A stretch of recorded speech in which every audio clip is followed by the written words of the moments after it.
Hi everyone, my name is Andrea Boffman, and I decided to talk about organ transplants and how it's decided who gets the organs. There are more than 120,000 individuals in the United States waiting for a life saving organ transplant. And sadly, there are just not enough donated organs compared to the amount of people needing the transplant. When a patient needs to be put on a waiting list, they are entered in a centralized national computer network that links all donors and candidates. The UNO's Organ Center is staffed 24 hours a day throughout the year to help assist matching and sharing transportation of organs via the computer network. And when an organ becomes available, the computer network is able to create a list that potentially matches according to blood type, tissue type, size of organ, medical urgency of the patient, time on the waiting list, and distance between donor and recipient. From this list, the procurement coordinator begins contacting the transplant surgeon caring for the top ranked patient. It is the duty of the transplant surgeon to make the decision whether or not the organ will be appropriate for their patient. And that is not an easy decision, but there are many things they have to take in consideration, like the donor's medical history and the current health of the potential recipient. I was able to find a news article that talked about a lawsuit regarding liver donations, and typically the transplant hospital have the first pick of the donated organs for their patients. However, in December, a new policy was issued that stated that the liver will be offered to the sickest patient within 500 miles of the donor's location. The lawsuit was filed from a group of patients from New York claiming that they had been waiting longer than other patients in different parts of the country that were not as ill as they were.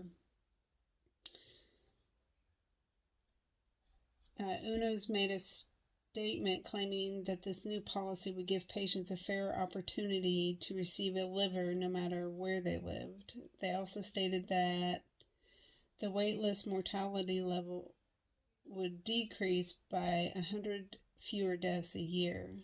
Looking at the principles applied in this lawsuit, the individuals that filed this lawsuit was not just looking out for their well-being, but the well-being of others.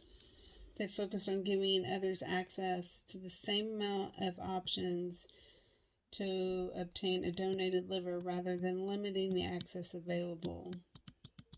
The statistics for a patient in Kansas waiting for a liver transplant has a 60% higher chance of receiving a liver within 30 days, as opposed to a patient in Minnesota, which only has a 6% chance.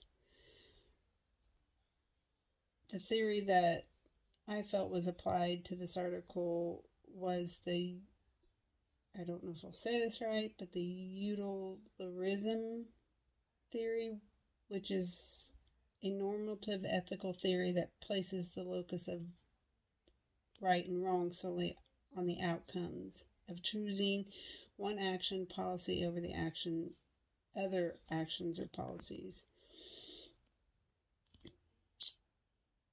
It just moves beyond someone's own beliefs, what is right and wrong. The Bible verse that I thought that was the most connected with this theory was 1 Corinthians chapter 15, verse 49 through 50. And it says, just as we have borne the image of man of dust, we shall also bear the image of the man of heaven. I tell you this, brothers, flesh and blood cannot inherit the kingdom of God, nor does the perishable inherit the imperishable. And this just is telling us that once we leave this earth, our body is still here and the organs that are in it are no longer of use to us. We can't take them with us. I feel that those who choose to donate their organs are doing a selfless act, even in their death, and it allows another person to maybe get closer to God with the remaining amount of life that they have, or the new life that they were given by receiving the donor organ or the donated organ. So I hope everyone has a good evening. I get really nervous with these, so thank you for listening.